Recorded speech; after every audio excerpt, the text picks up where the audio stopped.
بسم الله الرحمن الرحيم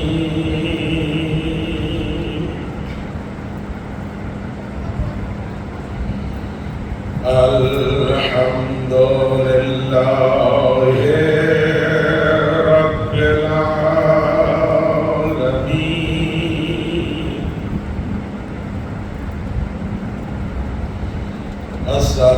الصلاة والسلام على محمد المصطفى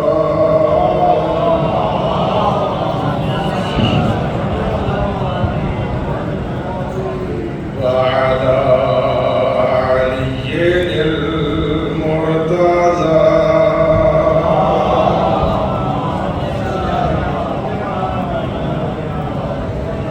وعلى الصديقة الكبرى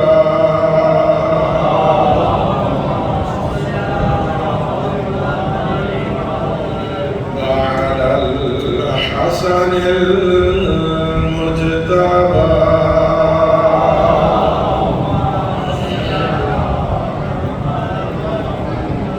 وعلى الحسين سيد الشهداء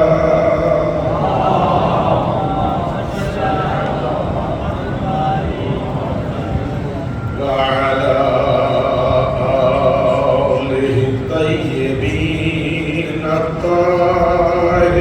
الطاهرين أما بعد فقد قال الإمام الحسين عليه السلام قبل وداعه من الخيام هل من ناصر ينصرنا صلوات پڑھ لیجیے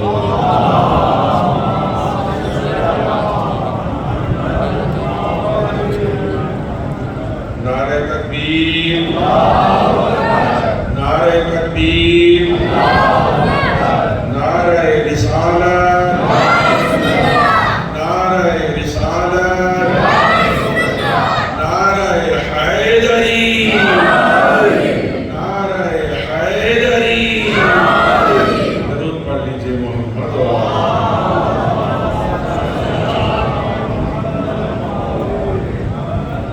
خداوند متعال سے دعا ہے کہ پروردگار عالم جتنے مومنین و مومنات ان مجالس رضا میں تشریف لاتے ہیں، نظر و نیاز کا اہتمام کرتے ہیں، پالنے والے ان تمام مومنین و مومنات کی ان مسائی جمیلہ کو اپنی بارگاہ میں قبول و منظور فرمائے۔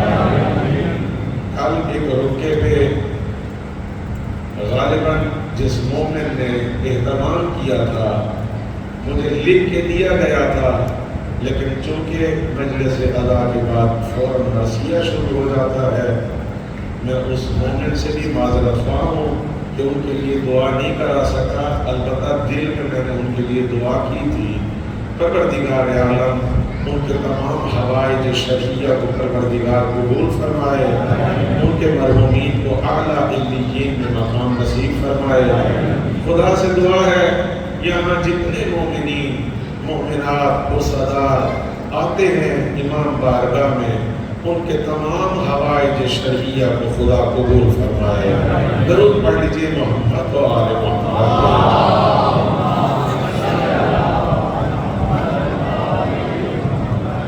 جہاں میں دین خدا کا نظام آج بھی ہے،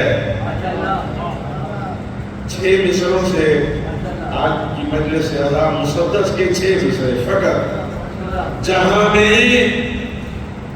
میں دین خدا کا نظام آج بھی ہے، صداقتوں کا وہی فیض عام آج بھی ہے، فضا میں شور درود و سلام آج بھی ہے، آج بھی ہے، خلیفہ کوئی نہیں اب امام۔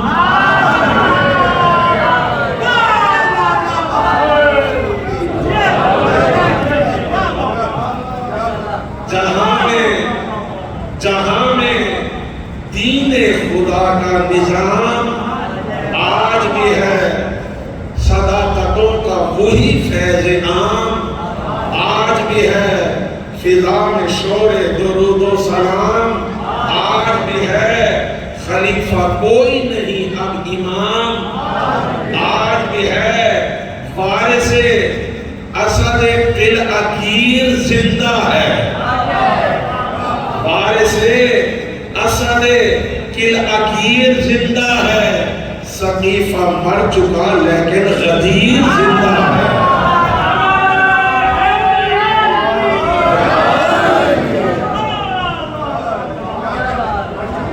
سقیفہ مر چکا لیکن غدیر زندہ ہے۔ عزیزان محترم، صاحبان علم و تقویٰ،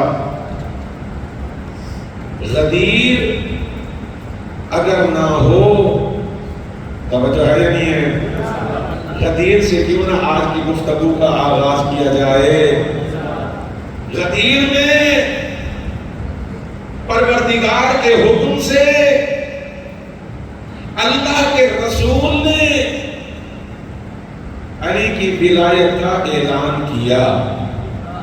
کل کی گفتگو بھی ہماری اگر آپ کو یاد ہو، آخری دلیل جو نصرت امام کے لیے میں نے آپ کی خدمت میں عرض کی تھی وہ یہی تھی کہ غدیر میں خطبے کے بعد رسول اللہ نے دعا کرائی، اور دعا کا پہلا جملہ یہی تھا، اللہم انصر من ناصرہ، پالنے والے تو اس کی مدد کر جو علی کی مدد۔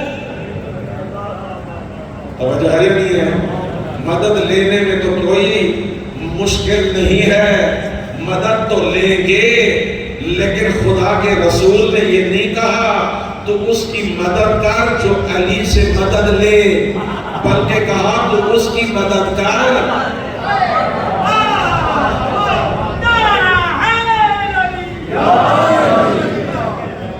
تو اس کی مدد کر جو علی کی مدد کرے۔ یہ فکر ہے جو رسول اللہ ڈیولپ کرنا چاہتے ہیں کہ ہمیشہ مدد لی نہیں جاتی، جب اسلام پہ بن پڑے تو پھر مدد کرنی بھی ہوتی ہے۔ اور یہی وجہ ہے آج تک انبیاء کو اگر اسلامی حکومت نہ بنا پائے، عالمی حکومت نہ بنا پائے، جو اللہ کی مرضی ہے۔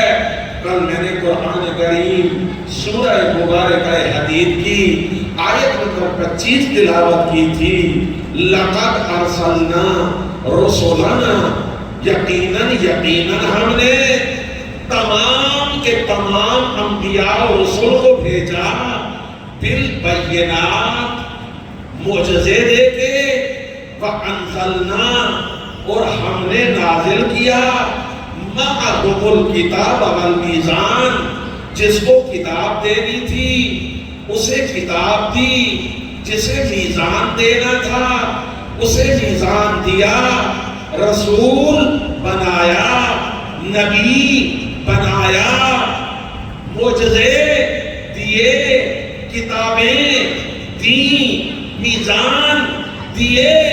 کیوں؟ لِيَقُومَ النَّاسُ بِالْقِسْطِ، تاکہ عالمی طور پہ تمام کو عدل و انصاف کی حکومت قائم ہو سکے۔ کل آپ کی خدمت میں اسی نقطے پہ آپ کو لے کے آیا تھا کہ اسلامی حکومت در حقیقت اس کی جو حقیقت میں جو تصور ہے وہ عدل و انصاف پہ بیس کرتا ہے۔ عزیزان محترم، انبیاء آئے لیکن کیا حضرت آدم کامیاب ہوئے عالمی حکومت بنانے میں؟ جواب نہیں ہوئے۔ اگر ہو جاتے تو ایک بھائی دوسرے بھائی کا قتل، ایک بھائی دوسرے بھائی کا قتل نہ کرتا، پس حضرت آدم علیہ السلام کامیاب نہ ہو سکے۔ حضرت نوح وہ کیسے کامیاب ہوتے؟ ان کی زوجہ ڈوب گئی عذاب میں، ان کا بیٹا ڈوب گیا عذاب میں، ان کی فیملی ڈوب گئی عذاب میں۔ عزیزان محترم، پتہ چلا عدل و انصاف کی حکومت وہ نبی خدا بھی نہیں بنا سکے۔ انبیاء کا سلسلہ چلتے چلتے سید المرسلین تک آیا۔ کل سے چھوڑ رہا ہوں، کل کی گفتگو سے آج کی گفتگو کو متصل کر رہا ہوں۔ سرور کائنات محمد مصطفیٰ صلی اللہ علیہ وسلم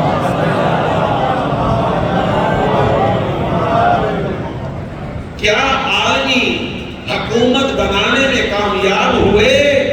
جواب نہیں ہوئے۔ ہندوستان میں نہیں بنی، ایران میں نہیں بنی رسول اللہ کے دور میں، ایران میں نہیں بنی، روم میں نہیں بنی، افریقہ میں نہیں بنی، بس رسول اللہ کے دور میں بھی عالمی عدل و انصاف کی حکومت نہیں بن پائی۔ بنے گی چونکہ اللہ کی مرضی ہے، اور یہی فرمایا روایات میں، جب وہ آئے گا یملأ الارض ارض ارض یملأ الارض، زمین کو بھر دے گا عدل و انصاف سے، ایسے جیسے اس سے پہلے ظلم و جور سے بھر چکی ہوگی۔ زمین کو، الارض زمین کو عالمی حکومت ہوگی۔ بس ایک جملہ، آج کا پہلا جملہ سماعت فرمائیں۔ یہ عالمی حکومت حجت خدا کی یہ کون سی ہے؟ جس نے تمام انبیاء کی عظمتوں کو بچانے کے لیے ٹھیکہ لیا ہوا ہے۔ اگر یہ عالمی حکومت قائم ہو گئی تو تمام انبیاء کی عظمتیں بچ جائیں گی۔ عزیزان محترم، اس کے لیے ضروری ہے کہ اپنی فکر کو تبدیل کرو، اور وہ فکر کی تبدیلی کہاں سے ہوگی؟ کہ ہمیشہ مانگو نہیں، جب وقت آئے تو پھر تو توجہ ہے نہیں ہے۔ اس کو ایک اور طرح سے آپ کی خدمت میں بیان کرنا چاہتا ہوں۔ حضرت امیر کی خدمت میں خطبہ شکشکیہ، نہج البلاغہ کا خطبہ شکشکیہ، اس نے ایک بہت خوبصورت منظر کشی کی ہے۔ حضرت امیر علیہ السلام، امیر بیان نے بذات خود وہ منظر کشی کی ہے کہ جب ایک ہجوم، ایک بہت بڑا ہجوم آیا حضرت امیر کے پاس مسجد نبوی میں اور کہتے تھے، یا علی، یا ابا الحسن، ہاتھ آگے کیجئے، ہم آپ کی بیعت کے لیے آئے ہیں۔ توجہ ہے نہیں ہے؟ ہاتھ آگے کیجئے۔ حضرت امیر نے منظر کشی کی، اتنا ازدحام تھا، مولا فرماتے ہیں مجھے خدشہ ہونے لگا کہیں امام حسن اور حسین کی بے حرمتی نہ ہو جائے. اتنا ہجوم. اور ان کو میرے آقا نے باقاعدہ طور پہ فرمایا لولا حضور الحاضر، اگر اتنی بڑی جمعیت میرے دروازے پہ نہ آ جاتی. یہ وہ بات ہے جو سن چکے ہیں آپ، کئی علماء سے سن چکے ہیں. میں اس سے اگلی بات آپ سے کرنا چاہتا ہوں، اس کی تحریر اور تجزیہ تھوڑا سا کرنا چاہتا ہوں. علی جان محترم، ان کو کس نے اکسایا تھا؟ توجہ ہے یا نہیں ہے؟ یہ بہت بڑی بات. دیکھیں نا، ایک ہجوم ہے وہ چل پڑا ایک سمت میں، کیا کسی نے اس کی رہنمائی کی؟ تھوڑا سا بولے ہیں، آپ کا بولنا عبادت ہے نا. مجلس امام حسین فرادہ عبادت نہیں ہے، باجماعت عبادت ہے. یہ باجماعت عبادت ہے. آپ بھی بولیں گے، آپ کے بولنے کا سوال ہے. کیوں؟ کیونکہ آپ ہی تو پڑھاتے ہیں پڑھنے والے کو. اگر آپ خاموشی سے سنیں گے تو پھر آپ پڑھنے والے کا تو حوصلہ نہیں ہوگا کہ میں جو پڑھ رہا ہوں کیا پہنچ بھی رہا ہے یا نہیں. سوال یہ ہے، مجمع جب چلتا ہے تو کوئی تو اس کی رہنمائی کرتا ہوگا. آج کل تو یہی ہوتا ہے. توجہ ہے یا نہیں ہے؟ یہ جو اتنا مجمع خلیفہ سوم کے بعد مسجد نبوی میں امیر المومنین کی طرف آیا، کیا اس مجمع کی کسی نے رہنمائی کی تھی؟ جواب نہیں، کسی نے رہنمائی نہیں کی تھی. سوال کیوں؟ پھر یہ مجمع اکٹھا کیسے ہوا؟ جواب، وجہ یہ بنی کہ لوگ ظلم سے تنگ آ چکے تھے، لوگ اقربا پروری سے تنگ آ چکے تھے. اب ان کو امام عادل نظر آیا.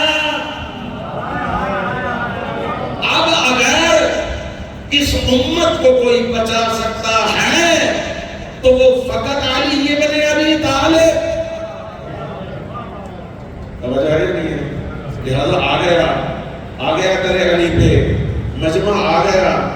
اس کا معنی یہ بھی ہے، اس کو اگر دوسرے الفاظ میں بیان کروں تو کہہ سکتا ہوں کہ یہ سب کے سب لوگ حضرت امیر کی امامت کے منتظر تھے. ابھی تو آئے نا، انتظار میں تھے تبھی تو آئے. اب میرا موضوع ہوتا اگر یہ تو میں اس پہ نہج البلاغہ کے کچھ دیگر خطبات کا سہارا بھی لیتا کہ کیا توجہ طلب نکتہ ہے، کیا حضرت امیر نے ان آنے والوں کو شکریہ ادا کیا، تھینک یو کیا کہ آپ آئے ہو، حق تو پہلے بھی میرا تھا، چلو اب مل گیا، شکریہ. آج اگر اس طور کے سیاستدان کو جو آج کی حکومت اپنا حق سمجھتا ہے، اگر لوگ آ جائیں تو اس کے کیا اور اس کو حکومت بھی مل جائے تو پہلا صدارتی، پہلا جو وزیر اعظم خطاب کرتا ہے قوم سے، اس کا آغاز کہاں سے ہوتا ہے؟ شکریہ سے ہوتا ہے. توجہ ہے نہیں ہے؟ اس کا آغاز شکریہ سے ہوتا ہے. لیکن حضرت امیر کا پہلا خلافت کا جو پہلا خطبہ ہے وہ نہج البلاغہ میں موجود ہے، اور اس کے الفاظ پتہ ہے کیا ہیں؟ میرے آقا فرماتے ہیں میرے سامنے کون لوگ بیٹھے ہوئے ہیں، شکریہ چھوڑو شکریہ، یہ علی ہے. علی اگر اتنے سے ذہن میں آ جائے تو علی کیسا؟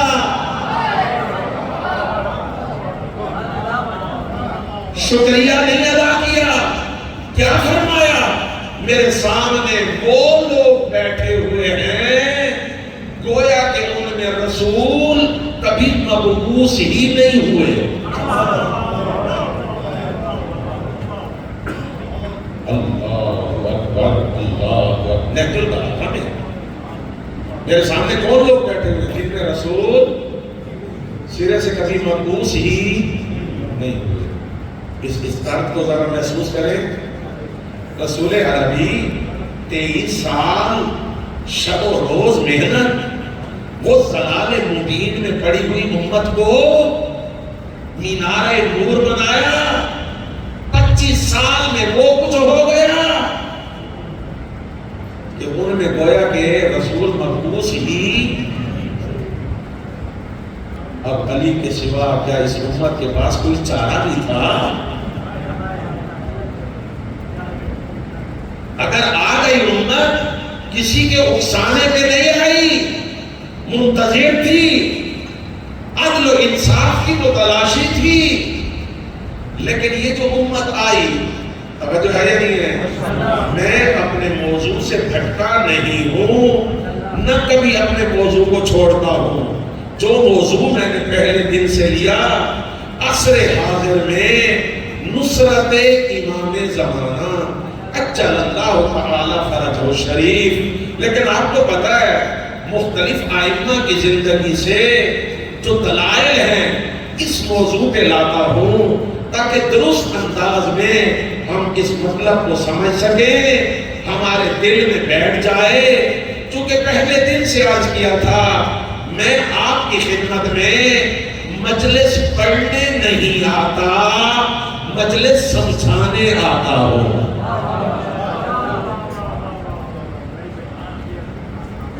اگر سمجھ میں نہ آئے تو پھر اس کا فائدہ نہیں ہے.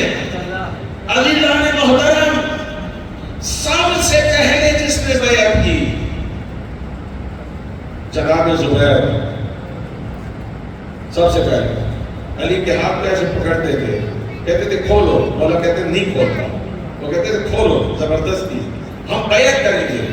توجہ ہے نہیں ہے؟ سب سے پہلے جن 2 صحابہ کرام نے امیر المومنین کے پاک ہاتھوں پہ بیعت کی، سب سے پہلے انہی لوگوں نے توڑی.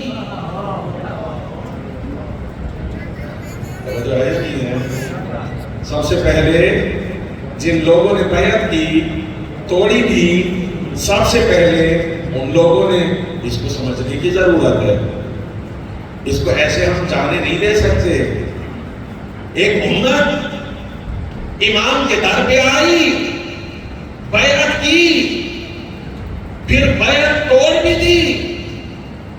بیعت کرنے کے کیا عوامل تھے، بیعت توڑنے کے کیا عوامل تھے، اس کو سمجھنے کی ضرورت ہے. میں اس نتیجے پہ پہنچا ہوں، اگر کوئی میرے ساتھ میں دلائل دوں گا متفق ہو تو اچھی بات ہے، اگر دل میں لگے میری بات تو اس کو ایکسیپٹ کریں. اگر پڑھے لکھے لوگ ہیں، اگر آپ کو وہ دل میں نہیں لگتی تو بے شک جانے دیں، رہنے دیں. میں اس نتیجے پہ پہنچا ہوں مطالعات سے. جو آئے تھے نا، توجہ ہے یا نہیں ہے؟ یہ خدا کی قسم ٹرننگ پوائنٹ ہے. اگر اس ٹرننگ پوائنٹ کو سمجھ گئے تو عصر حاضر میں نصرت امام کو بھی سمجھنا آسان ہو جائے گا. پھر ٹرننگ پوائنٹ ہے، اس لیے اس دلیل کا سہارا لے رہا ہوں. جو آئے تھے امام کی بیعت کرنے کے لیے، وہ امام کو چاہتے تھے اپنے لیے.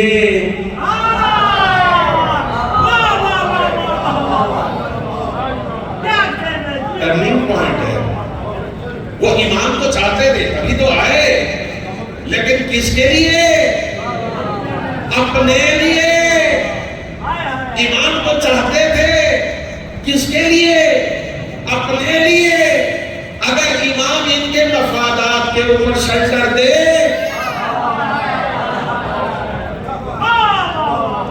تو یہ امام کے ہیں، اگر وہ شلٹر ہٹ جائے پھر یہ بیعت توڑ دیں گے.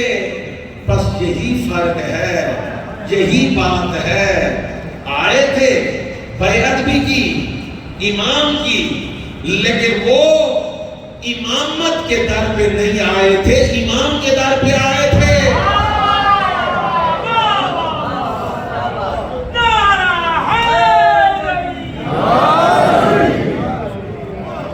سمجھ تحلیل تجزیہ کرنے کی ضرورت ہے. دیکھیں نا جب وہ ایک فرد آیا آگے کہا یا ابوالحسن بات میرے آقا بیت المال کا حساب کر رہے ہیں دیا چل رہا ہے.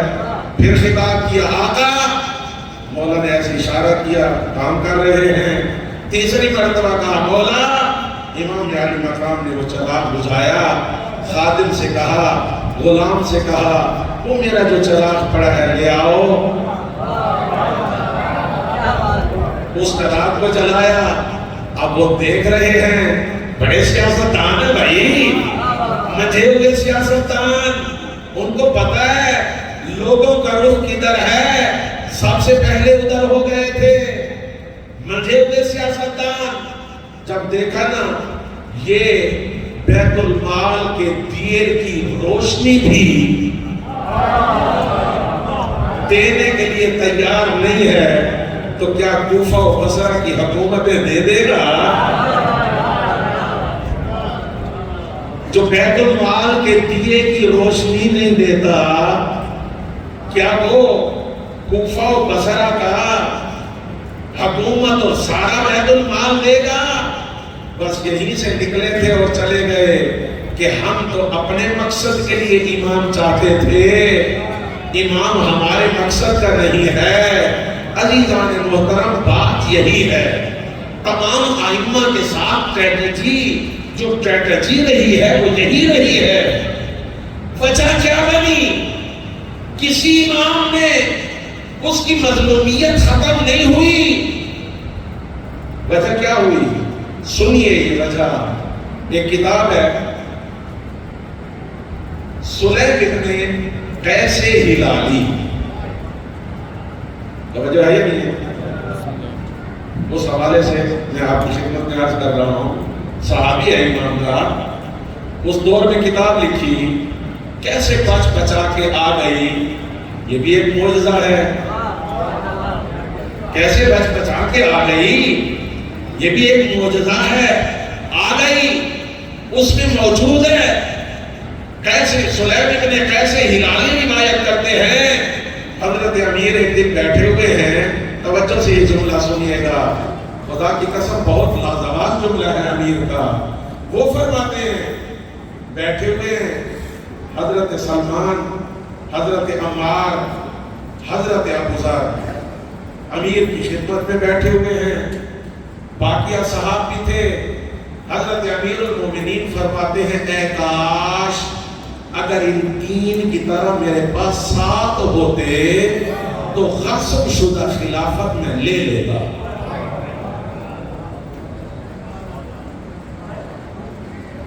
کتنے؟ اللہ اکبر اللہ اکبر. کتنے؟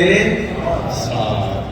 ان تین کی طرح جناب سلمان جناب عمار جناب حضرت ابو ذر. اے کاش اگر ان تین کی طرح میرے پاس 7 ہوتے تو جو خلافت غصب ہو چکی میں وہ ان سے لے لیتا. اس کا معنی پتہ ہے کیا ہے؟ ماننے والے بڑے ہوتے ہیں لیکن جاننثار بڑے کم ہوتے ہیں. مددگار بڑے کم ہوتے ہیں. آپ نے یہ روایت بھی سنی. آج میں راوی کے نام کے ساتھ آپ کو سنا دوں. صادق آل محمد کی خدمت میں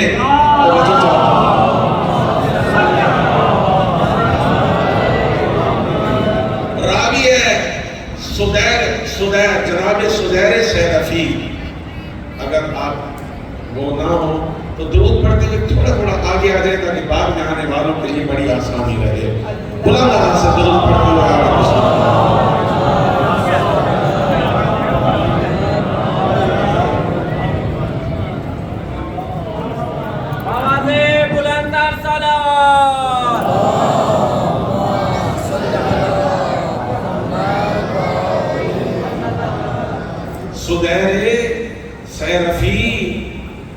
امام کا صحابی ہے.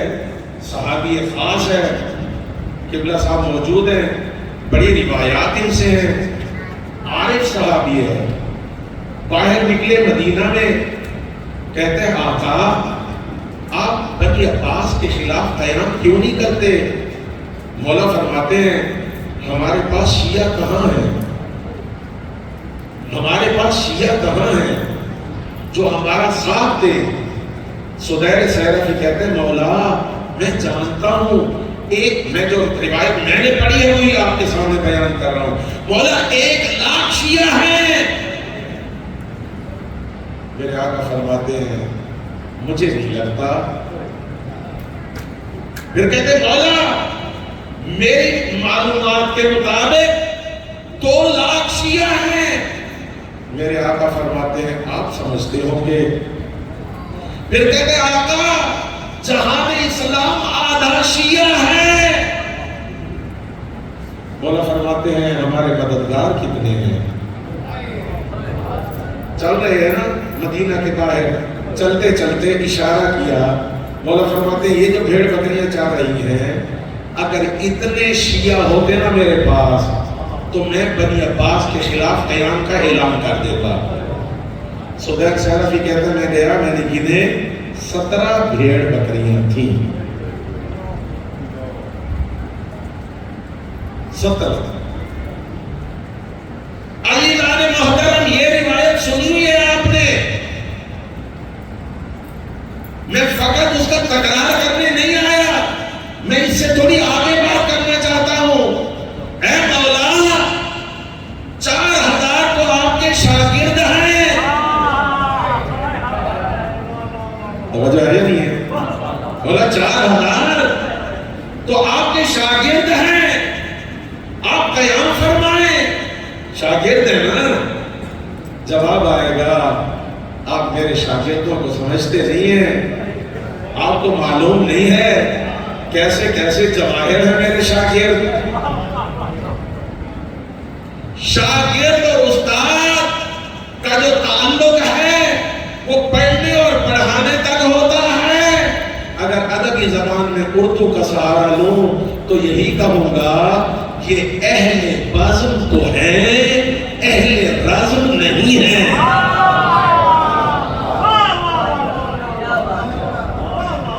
یہ اہل بزم ہیں لیکن اہل رزم نہیں ہیں۔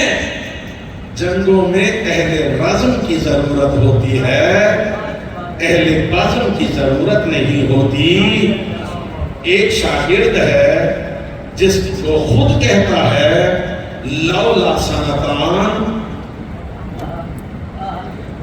توجہ ہے نہیں؟ شاگرد ہے، اس کے پاس کوئی آیا اور آ کے شرعی مسئلہ پوچھا، اور پوچھتا کیا ہے جب سجدے میں جائیں کیا سجدے میں آنکھیں کھولیں یا بند کریں؟ اب شاگرد ہے امام کا، اس نے امام کا حوالہ دیا، اس نے امام کی طرف رجوع کیا، کہا کہ جاؤ امام صادق کو دیکھو، اگر وہ کھولے تو تم بند کر لینا، اگر وہ بند کرے تو تم کھول لینا۔ کہا اگر پتہ نہ چل پائے، کہا پھر ایک کھول لینا ایک بند کر لینا۔ اسے کیا پتہ چلا؟ جو فقہی مسئلے میں امام کی مخالفت اپنے لیے ضروری سمجھے کیا وہ رازم میں امام کی حمایت میں اٹھے گا؟ بس یہ دلیل کافی نہیں ہے، یہ درست نہیں ہے کہ 4,000 ہیں بس قیام کا اعلان کرنا چاہیے۔ اس سے اگلی بات ظہور حضرت حجت کی بھی سن لیں۔ بعض لوگ، میں جوانوں کو باقاعدہ طور پہ ہمت دیتا ہوں، سوال کرو، کراس کوسچننگ کرو، آپ کا حق بنتا ہے۔ یہ سوال و جواب ہے جس نے مذہب حقہ کو پوری دنیا میں روشناس کرایا ہے۔ توجہ ہے نہیں ہے؟ سوال و جواب کرو، زیادہ سے زیادہ کیا ہوگا؟ مجھے نہیں آتا ہوگا نا، ہر شے کا علم میرے پاس ہونا ضروری تو نہیں ہے۔ سلونی کا دعویٰ تو ہمارا نہیں ہے، ہم تو منبر سلونی کے ماننے والے ہیں، ہم تو ان کے پیروکار ہیں۔ توجہ ہے یا نہیں ہے؟ زیادہ سے زیادہ یہی ہوگا نا، مجھے نہیں آئے گا۔ آپ کیوں انسلٹ کرتے ہیں سوال پوچھنے پوچھئے. اسی ردیف میں پوچھنے والے جوان سوال کرتے ہیں، ہم تو منتظر ہیں اور وہ بھی منتظر ہے، 313 ہو جائیں. تھوڑا سا بولے نا، 313 ہو جائیں تو ظہور ہو جائے. یہ 313 کا فگر ابھی تک کمپلیٹ نہیں ہوا.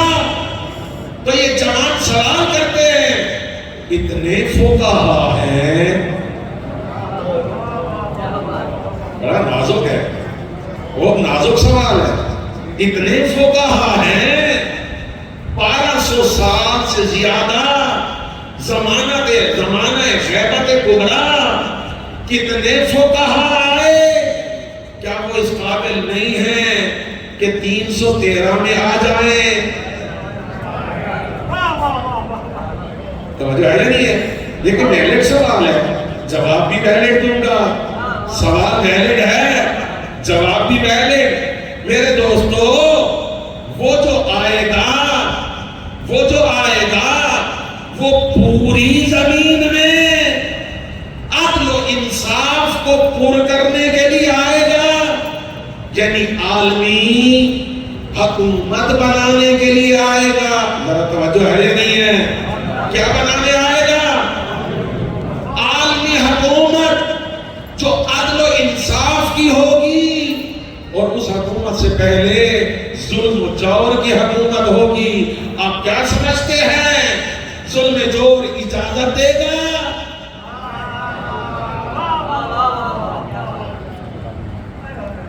کیسے تعارف کرائے گا؟ جیسے ہم ایک دوسرے جی دروازے سے جی بسم اللہ پہلے آپ، جی پہلے آپ، ایک دوسرے تعارف نہیں کرتے ہم. جب دروازے کے پاس جاتے ہیں، جی آئے قبلہ آئے، پہلے آپ چلیں بسم اللہ. یہ تعارف. کیا تعارف امام زمانہ کو تعارف کرے گا، یا امام کے راستے میں کھڑا ہو جائے گا؟ امام کے لیے بڑے چیلنجز ہیں. ایسے نہیں ہے کہ تاغوت آرام سے کہے گا آپ آئیں اور یہ ساری دنیا آپ کے حوالے. میرے دوستو، جو فقہائے کرام ہیں بہت معزز، بڑے محترم، بڑی عزتوں والے، دیندار فقہا، آل محمد کی ان کے اوپر نظر کرم ہے. ان کی شان میں کسی قسم کی کوئی گستاخی قابل قبول نہیں ہے. لیکن یہ بھی حقیقت ہے کہ کیا وہ سب کے ساتھ اہل بزم ہیں یا اہل رزم کتنے ہیں؟ مجھے بتلاؤ، ان تمام فقہا میں امام خمینی کتنے ہیں؟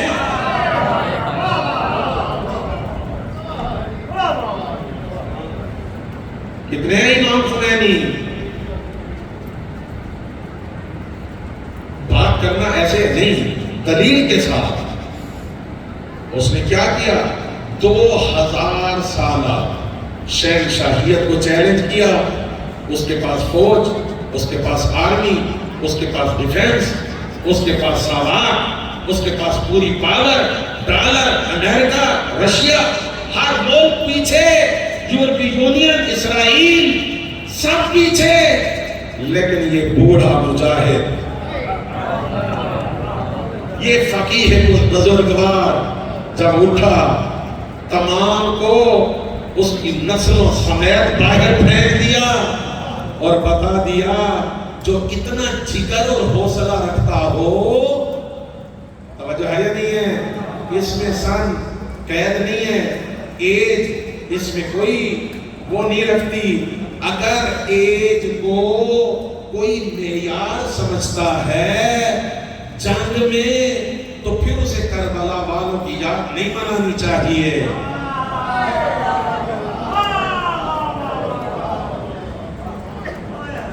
عزیزان محترم، سمجھنے کی ضرورت ہے.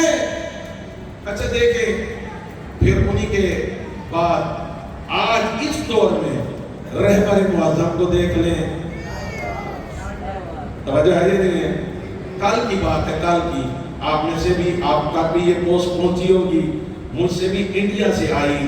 وہ ظاہر سی بات ہے کسی نے بھیجی، وہ باقاعدہ جیسے بڑے بڑے پینافلیکس بہت بڑے بڑے کمپنیوں کے اشتہارات لگتے ہیں، کل انڈیا میں ایک اہل سنت ایک بزرگ عالم دین نے ایک طرف اس کی تصویر، ایک طرف رہبر معظم کی تصویر، درمیان میں اس نے اردو میں، اس کے نیچے ہندی میں، توجہ ہے یا نہیں ہے، اور اس کے نیچے انگلش میں وہ تحریر آپ تک بھی شاید پہنچی ہو، اس نے کیا لکھا؟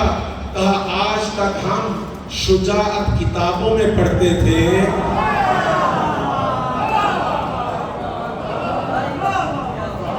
خدا کا شکر ہے خدا نے ہمیں ایسے دور میں پیدا کیا آج ہم شجاع اپنی آنکھوں سے دیکھ رہے ہیں۔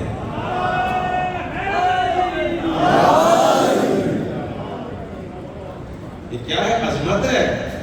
فقہا سر کے تاج، فقہا خدا کی قسم ایک مرحلہ ہے، اور یہ میں کل سے شروع کروں گا، توجہ ہے یا نہیں ہے؟ کل سے جو گفتگو ہوگی ایک بالکل نئے انداز کی گفتگو ہوگی، اور وہ انداز یہ ہے زمانہ غیبت، عصر حاضر، عصر حاضر زمانہ غیبت ہے۔ کسی کو شک؟ جی نہیں ہے۔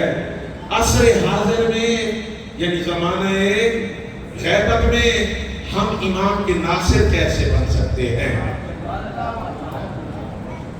دیکھیں بات یہی ہے، تو دی پوائنٹ ہو، جو بندہ آئے مجلس امام میں اس کی کنفیوژن دور ہو اور وہ کچھ لے کے جائے، ایمان اس کا مضبوط ہونا چاہیے، اپنی زندگی میں راہ عمل لے کے جائے، تبھی تو مجلس کا فائدہ ہے۔ فائدہ تو ہر صورت میں ہے، ثواب تو ہے، لیکن زندگی سنورنے کا فائدہ مجلس سے ہوتا ہے۔ عزیزان محترم، میں نہ خبروں کی بات کروں گا نہ کوئی اور، فقط ایک جملے کی آپ سے اجازت چاہتا ہوں کہ دیکھیے اسٹریٹجی کسے کہتے ہیں، اسٹریٹجی کسے کہتے ہیں۔ دنیا آج پریشان ہے، خدا کی قسم ہر مسلمان کو رہبر پہ فخر کرنا چاہیے، اور بالخصوص تشیع کو تو سینہ چوڑا کر کے فخر کرنا چاہیے۔ توجہ ہے نہیں ہے؟ کیسے؟ اس وقت عالمی طاغوت امریکہ، اس کا جو صدر ہے، پریزیڈنٹ ہے، آپ اس کو دیکھیں، میں اس کا نام پاک منبر سے لینا مناسب نہیں سمجھتا، ایسے لگتا ہے جیسے سنتے ہیں نا گردن میں سریا، واقعی اس کی گردن میں سریا ہے، اس کا سریا اگر نکالا تو رہبر نے نکالا۔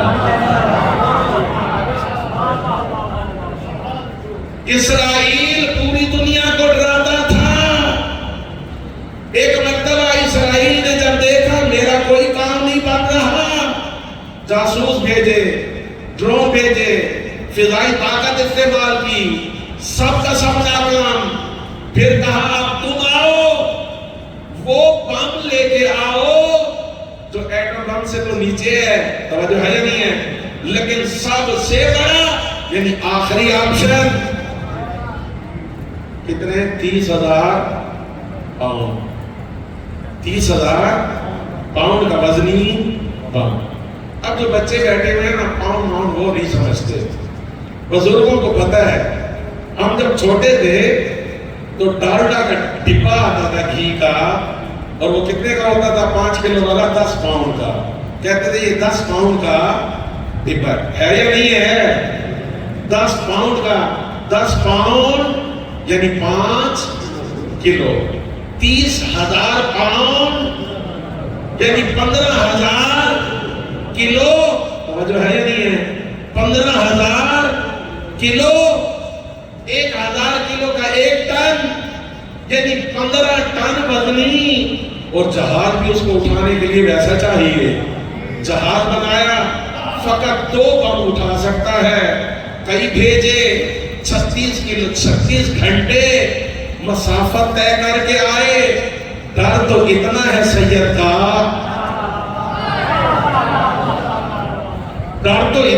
سید کا نزدیک سے کسی نے اڑنے کے لیے جگہ بھی نہیں دی.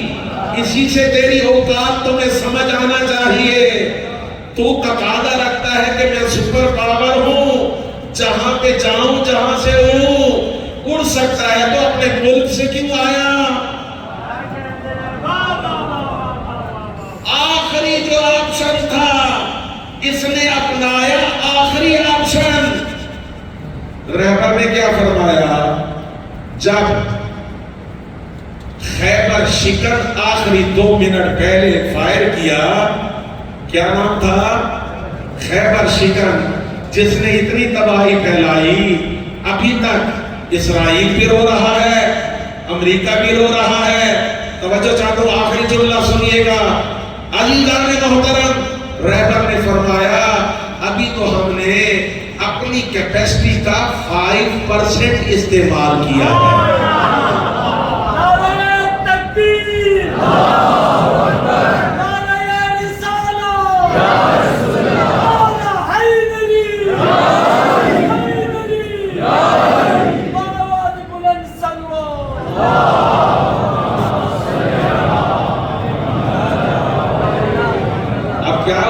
خوبصورت محاورہ ہے شاہ صاحب, اونٹ کے پاؤں میں سب کا پاؤں.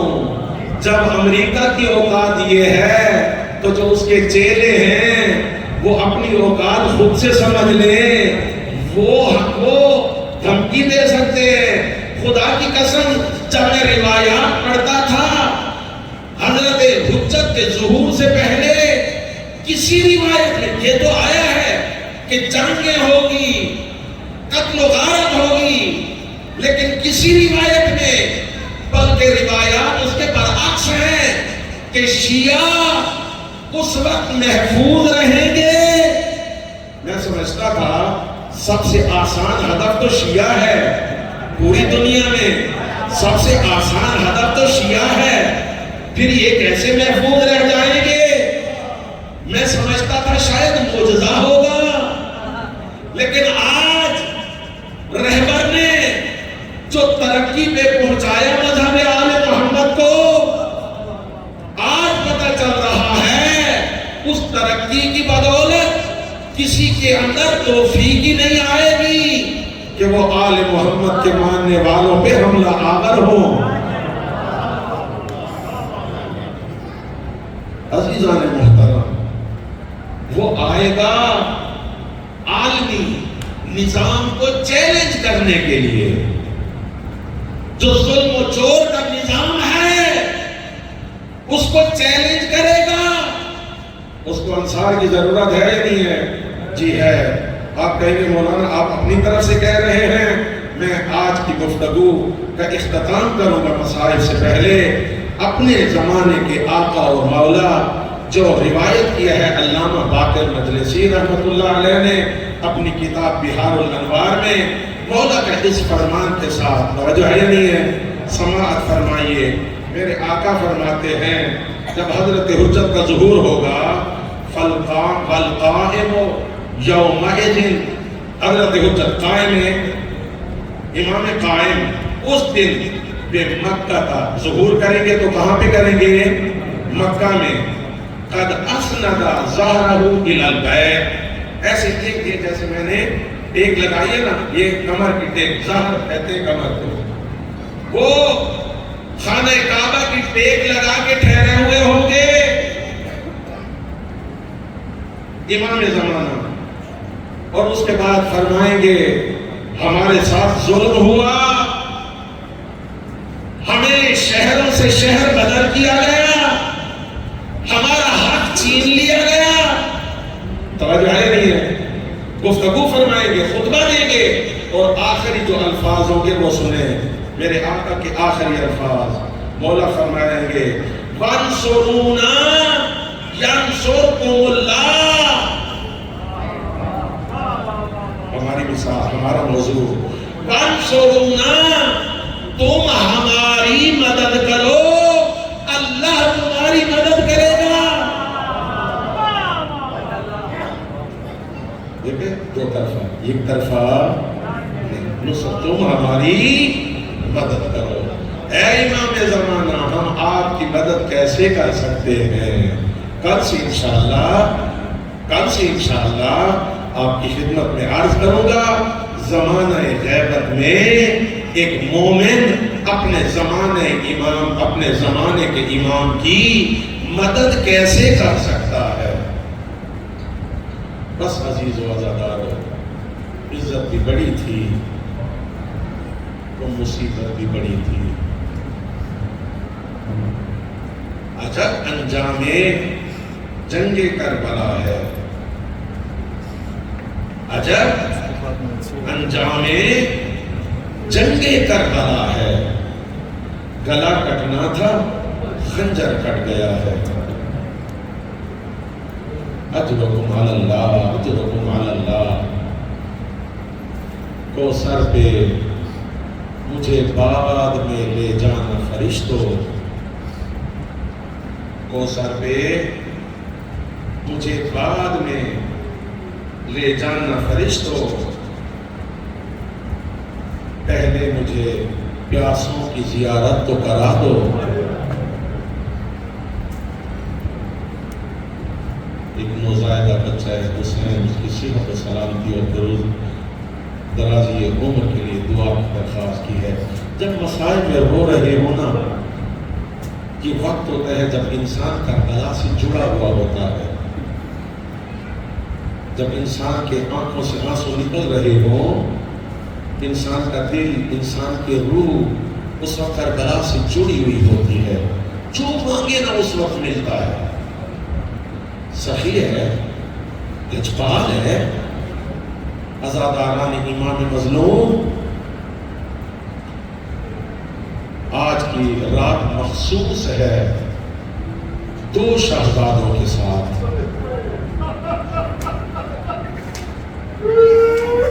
اجرکم علی اللہ، اجرکم علی اللہ۔ ایک شہزادے کا نام حضرت عون، دوسرے شہزادے کا نام حضرت محمد۔ لخت جگر ہیں عقیلہ بنی ہاشم کے۔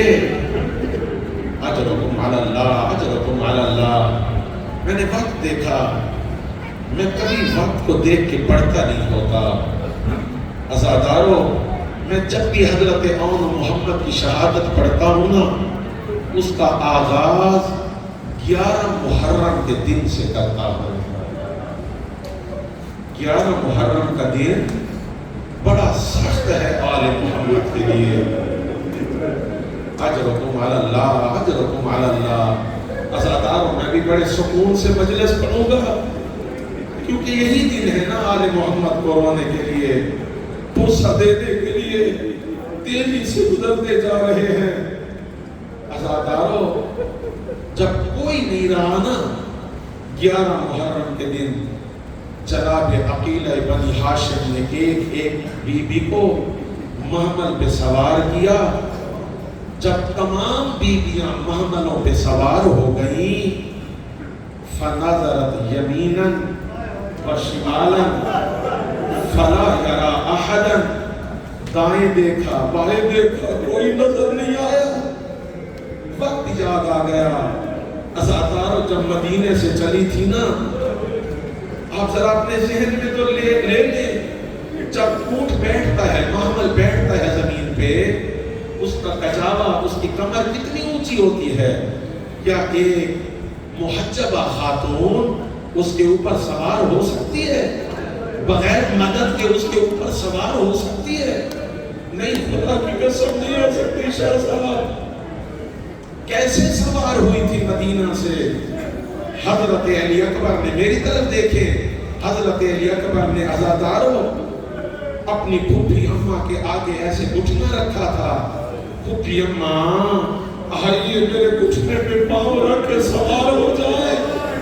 اجرکم علی اللہ، اجرکم علی اللہ۔ جب تمام بیویوں کو سوار کرا لیا، کوئی نظر نہ آیا، امام سجاد کو محسوس ہو گیا۔ عزادارو، لرزتے ہوئے قدموں سے امام سجاد آئے۔ پھوپھی اماں، آج آئیے میرے زانوں پہ قدم رکھ کے سوار ہو جائے۔ اجرکم علی اللہ، اجرکم علی اللہ۔ مجھے محسوس میں 11 محرم کے مصائب نہیں پڑھ رہا، میں نے شہزادہ عون محمد کے مصائب پڑھنے ہیں، لیکن شروع یہاں سے کرتا ہوں۔ ایک مرتبہ جب سامان سوار ہو گئے نا عزادارو، حکم ہوا انہیں گنج شہداء سے گزارا جائے۔ اجرکم علی اللہ، اجرکم علی اللہ، اجرکم علی اللہ۔ پابندی نہیں ہے عزادارو، آپ جیسے جی میں آئے ویسے گریہ کر سکتے ہیں۔ گنج شہداء سے گزارنے کا پتہ ہے، کسی کا بیٹا پڑا ہوا ہے بغیر سر کے، کسی کا بھائی پڑا ہوا ہے بغیر سر کے، بے گور و کفن، باغ بطول اجڑا ہوا۔ عزادارو، ایک امام، غیور امام اپنے بابا کے جسم پاک سے کیسے گزر جائے لاپرواہوں کی طرح؟ سید سجاد کا چہرہ زرد ہو گیا۔ مزاج امامت کو سمجھنے والی بی بی نے جب سید سجاد کا چہرہ دیکھا تو محسوس کیا کہیں دنیا امامت سے خالی نہ ہو جائے۔ عزادارو، اپنے آپ کو محمل سے گرا دیا۔ جب بی بی نے گرایا، باقی بیویوں نے بھی اپنے آپ کو گرایا۔ میری طرف دیکھیں، جملہ پڑھ کے شہادت شروع کر رہا ہوں۔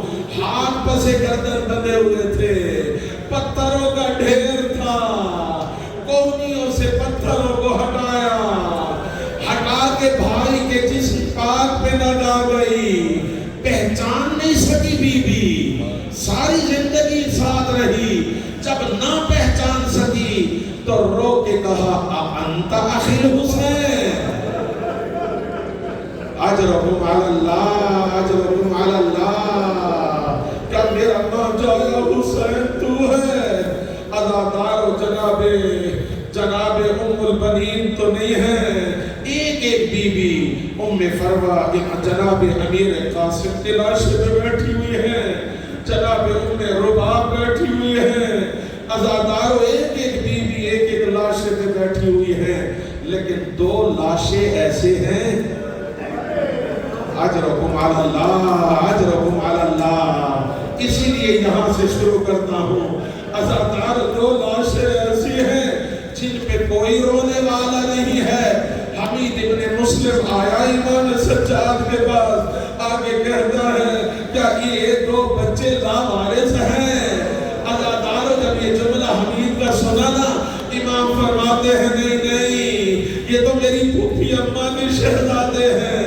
اس نے وعدہ کیا، حسین جب بھی روؤں گی آپ کو روؤں گی۔ آؤ عزادارو، جن شہزادوں پہ ماں نے نہیں پرسا دیا، آؤ آج سب مل کے جناب زینب کو پرسا دیں۔ اجرکم علی اللہ، اجرکم علی اللہ، اجرکم علی اللہ۔ تھکیے گا نہیں عزادارو، میں مصائب پڑھنا چاہتا ہوں۔ رات کی تاریکی ہے، شب عاشور ہے، چراغ جل رہا ہے، روایت کے الفاظ میں آپ کو سنا رہا ہوں۔ عزادارو، بی بی نے نیا لباس شہزادوں کو پہنایا، بالوں میں کنگھی کی، خوب سجایا۔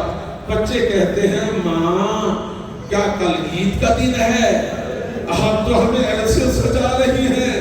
عزادارو، میری آقا دادی فرماتی ہیں سجا اس لیے رہی ہوں چونکہ کل تم نے اللہ کے دربار میں جانا ہے، میں اپنی قربانی کو سجا رہی ہوں۔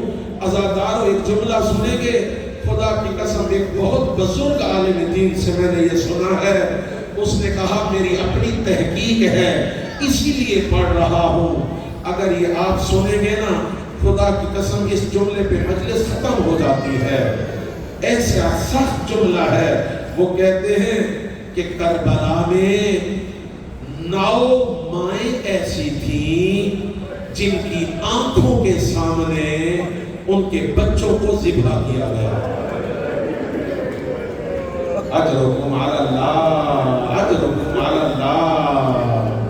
ام وہب کے سامنے اس کا بیٹا وہاں سے لے کے علی اصغر کی ماں کے سامنے حضرت علی اصغر کی شہادت ماں کے کلیجے سے ذرا پوچھے نا کیسے ہوتا ہے ماں کا کلیجہ۔ عزادار و عاشور کا دن آیا، دونوں شہزادے خیمہ حسین کے باہر انتظار کر رہے ہیں اجازت ملنے کا۔ اتنے میں ماں آ گئی، او میرے لال آپ خیمے کے باہر کیا کر رہے ہو؟ کہا پتہ نہیں اجازت ماموں دیتے ہیں یا نہیں۔ عزادار و ماں کہتی ہے آؤ میں آپ کو اجازت لے کے دیتی ہوں۔ عزادار و دونوں شہزادے آئے۔ خدا کی قسم عجیب محبت ہوتی ہے ماموں اور بھانجے کے درمیان، عجیب محبت ہوتی ہے۔ اس محبت کا اظہار حسین نے کیا، شہادت کے بعد کیا۔ وہ آج آپ کی خدمت میں پڑھوں گا عزادارو۔ حالت کیا ہے؟ جب اجازت مانگی نا میرے آقا نے اجازت دے دی، ساتھ میں ایک جملہ کہا، سکینہ کی مشق بھی لیتے جاؤ، اجرکم علی اللہ، اجرکم علی اللہ۔ عزادارو بس یہ ایک جملہ کافی تھا۔ ایک مرتبہ ماں نے اون محمد کو سائڈ پہ بلایا، کہا دیکھو علی اصغر پیاسا ہے، سکینہ پیاسی ہے، میرے لال ایسا نہ ہو کہ یہ تو پیاسے رہ جائیں، آپ پی لو۔ کہتے ہیں نہیں اماں آپ سے وعدہ ہے ہم نہیں پیئیں گے۔ عزادار دونوں شہزادے آئے، جعفر کی نسل ہے، شجاعت ہے، داد شجاعت دی عزادارو۔ بس ایک مرتبہ مقتل میں آواز گونجی، السلام علیکہ یا ابا عبداللہ الحسین، مامو جان ہم آ گئے زمین پہ، اجرکم علی اللہ۔ یہی تو ہوتی ہے مجلس کی عزادارو، یہی تو اثر ہے۔ ہر مومن رقت قلب کے ساتھ بلند آواز سے گریا کرے، اجرکم علی اللہ، اجرکم علی اللہ۔ ماموں کو بلایا، ابو الفضل عباس بھی اٹھے، امام حسین بھی اٹھے۔ عزادارو دونوں نے، ابو الفضل عباس جوان ہیں، پہلے پہنچ گئے۔ شہزادے کے جسم میں جان تھی، رو کے کہتا ہے مامو جان آپ جا کے اماں کے سامنے گواہی دیجئے گا۔ پانی تک پہنچے تھے لیکن اماں سے کہنا تیری عظمت کی قسم ہم نے کوئی پانی پیا نہیں ہے، اجرکم علی اللہ، اجرکم علی اللہ۔ بس یہ جملہ کہہ گئے، اِنَّا لِلَّهِ وَإِنَّا إِلَيْهِ رَاجِعُونَ۔ آن کو حسین ابن علی نے اٹھایا، محمد کو عباس ابن علی نے اٹھایا، آ گئے خیمے میں۔ جس آنکھ نے ابھی تک گریہ نہیں کیا نا، ایک ماموں اور بھانجے کا پیار وہ بتانا چاہتا ہوں، جس آنکھ نے ابھی تک وضو نہیں کیا اسے دعوت دے رہا ہوں۔ عزادارو حالت کیا ہوتی تھی؟ حسین جسے لاتے تھے سب سے پہلے شہید کا استقبال حضرت زینب کرتی تھی، لیکن آج جب خیمے میں آئے جناب زینب نظر نہیں آئی۔ اجرکم علی اللہ۔ خیمہ حسین نے، امام حسین نے ادھر آن کو لٹایا، ادھر جناب محمد کا لاشا رکھا، درمیان میں خود لیٹ گئے۔ اجرکم علی اللہ، اجرکم علی اللہ۔ پیار دیکھیں کیسا پیار دیا، میری طرف دیکھیں جو مقتل سننے کے لیے آئے ہیں۔ عزادارو کبھی حسین اس کروٹ ہو جاتا تھا، آن کے رخسار سے اپنے رخسار کو مس کرتا تھا، کبھی اس کروٹ جاتا تھا، محمد کے رخسار کے ساتھ اپنے رخسار کو مس کرتا تھا۔ جب نظر پڑی جناب فضہ پہ، رو کے کہا اماں فضہ میری دردہ ماری بہن کو تو بلاؤ تاکہ میں اسے اس کے بیٹوں کا پرسا دوں۔ عزادارو ابو الفضل عباس نے بی بی کو بتایا، پردے کی آڑ میں حیا کی تصویر جناب زینب باہر آئی، او بچوں میں تمہارے اوپر راضی ہو گئی، وما علینا الا البلاغ المبین، بس